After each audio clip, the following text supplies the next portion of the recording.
Yes, salam sejahtera tuan-tuan dan puan-puan. Selamat menonton Wako Channel. Ya, Wako ingin mengambil peluang ini untuk mengucapkan selamat menyambut Hari Raya. Maaf zahir dan batin. Ya, sekiranya anda belum subscribe ke Wako Channel, sila subscribe sekarang. Dan sila buka loceng di sebelah supaya anda akan menerima notifikasi daripada YouTube apabila saya postkan video baru saya pada masa akan datang. Jadi tuan-tuan dan puan, jom kita tengok berita dan maklumat tentang BPR 2021. Jom. Jika anda penerima BPR, iaitu Bantuan Prihatin Rakyat yang tidak mempunyai akaun bank atau status pembayaran gagal kredit, anda perlu membuat pengeluaran BPR di BSN, iaitu Bank Simpanan Nasional. Di sini ada beberapa soalan yang anda perlu tahu dan ingin berpersiapan sebelum anda pergi mendapatkan tunai di BSN. Ya, saya telah membuat semakan dan maklumat pembayaran yang dipaparkan adalah tiada akaun. Apa perlu saya buat? Sekiranya paparan di portal Bantuan Prihatin Rakyat menunjukkan tiada akaun, pembayaran akan dilakukan secara tunai di kaunter Bank Simpanan Nasional sahaja. Dan sekiranya paparan di portal Bantuan Prihatin menunjukkan status gagal kredit, pembayaran akan dilakukan secara tunai di kaunter BSN sahaja juga. Jadi, soalan seterusnya, apakah dokumen yang perlu dibawa untuk buat penunaian Bantuan Prihatin Rakyat di Bank Simpanan Nasional? Jadi tuan-tuan dan puan, penunaian boleh dibuat oleh penerima dengan membawa MyCard dan nombor voucher BPR yang dipaparkan pada maklumat pembayaran.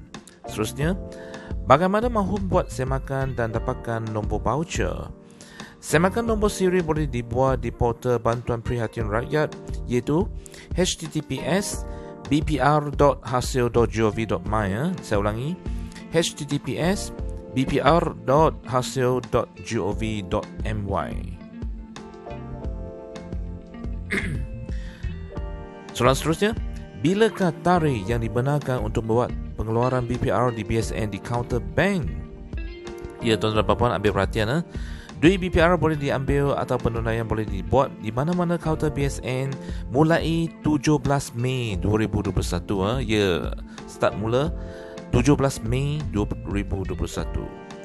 Sila ambil maklum, penerima hanya boleh hadir ke kaunter BSN setelah nombor voucher wujud pada paparan maklumat pembayaran. Selagi belum ada nombor siri, tidak perlu hadir ke BSN. Jadi tuan-tuan dan puan, sila ambil perhatian. Anda perlu tunggu sampai ada nombor voucher ataupun nombor siri, barulah anda pergi ke BSN. Soalan seterusnya, bilakah tarikh akhir tuntutan bayaran secara tunai BPR boleh dibuat? Penerima yang layak perlu membuat penunaian di kaunter BSN selewat-lewatnya pada 31 Disember tahun 2021.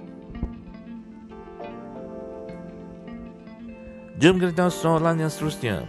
Bolehkah suami ambilkan duit BPR bagi pihak isteri? Wow, ini soalan bagus. Jadi tuan-tuan dan puan, Perintah Kawalan Pergerakan hanya membenarkan ketua keluarga saja untuk keluar membuat urusan tertentu yang dibenarkan.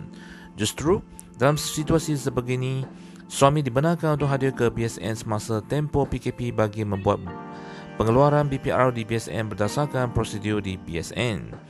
Pastikan suami ada membawa nombor voucher yang wujud dalam portal BPR isteri. Pihak BSN ada membuat semakan berkaitan maklumat suami melalui portal BPR. Soalan seterusnya, bolehkah wakil atau waris ambilkan duit BPR bagi pihak penerima yang tiada akaun, gagal kredit, sudah meninggal dunia, sakit uzur, kurang upaya, sakit berpanjangan dan mempunyai halangan untuk membuat penunaian di BSN? Ya, boleh. Wakil atau waris dibenarkan untuk membuat pengeluaran BPR di BSN bagi pihak penerima di mana-mana kaunter dan cawangan Bank Simpanan Nasional yang berdekatan. Soalan seterusnya, siapakah yang dibenarkan untuk menjadi wakil atau waris? Ya, tuan-tuan dan puan, wakil atau waris yang dibenarkan untuk membuat penunaian duit BPR adalah wakil atau waris yang telah didaftarkan semasa permohonan Bantuan Prihatin Rakyat. Selain itu, wakil atau waris mestilah terdiri daripada hubungan berikut: ibu bapa, pasangan, anak, adik-beradik ataupun cucu. Bagi pembayaran BPR secara pengkreditan ke akaun bank, prosedur pengeluaran adalah tertakluk kepada terma dan syarat bank penerima yang telah didaftarkan. Apakah dokumen yang wakil atau waris perlu bawa untuk buat penunaian bantuan prihatin rakyat di Bank Simpanan Nasional? Dan dokumen yang perlu dikemukakan oleh wakil ataupun waris yang berdaftar bagi pembayaran BPR secara tunai adalah seperti berikut. Sila ambil perhatian. Pertama, sijil kematian, asal atau salinan penerima, atau kad pengenalan asal ataupun salinan penerima, kad pengenalan asal wakil, dan dokumen pembuktian pertalian antara penerima dan wakil ataupun waris. Dokumen sokongan yang mana berkaitan adalah termasuk A. Surat pengesahan daripada penjara ataupun pusat serenti jika penerima berada di penjara atau pusat serenti, atau B. Surat pengesahan majikan sebagai bukti penerima berada di luar negara kerana menjalankan tugas, atau C. Surat pengesahan hospital jika penerima menerima rawatan di hospital, atau D. Surat pengesahan daripada Jabatan Kebajikan Masyarakat JKM ataupun pengusaha rumah jagaan, atau E. Surat kebenaran pengesahan daripada hospital, klinik, ketua kampung, ketua kawasan dan ke atas bagi penerima yang uzur tidak berdaya untuk bergerak, atau F. Kad OKU asal. Dokumen perlu dibawa wakil atau waris untuk penunaian BPR di BSN. Suami adalah penerima BPR. Bolehkah saya sebagai wakil atau waris layak untuk menerima duit BPR? Ya, layak. Dalam situasi ini, suami ialah seorang penerima bantuan prihatin rakyat yang telah lulus tetapi telah meninggal dunia. Oleh hal yang demikian, wakil atau waris yang berdaftar dalam permohonan yang diisi dalam maklumat waris boleh hadir ke BSN untuk penunaian duit BPR. Soalan seterusnya, saya bukan warga negara Malaysia tetapi menetap di Malaysia. Adakah saya boleh menjadi wakil untuk ambilkan duit BPR? Jawapannya ya, boleh ya. Jika anda bukan warga negara Malaysia tetapi menetap di Malaysia, anda layak menjadi wakil untuk buat pengeluaran BPR di BSN. Namun, hanya sekiranya hubungan anda dan penerima adalah terdiri daripada hubungan berikut: ibu, bapa, pasangan, anak, adik-beradik ataupun cucu.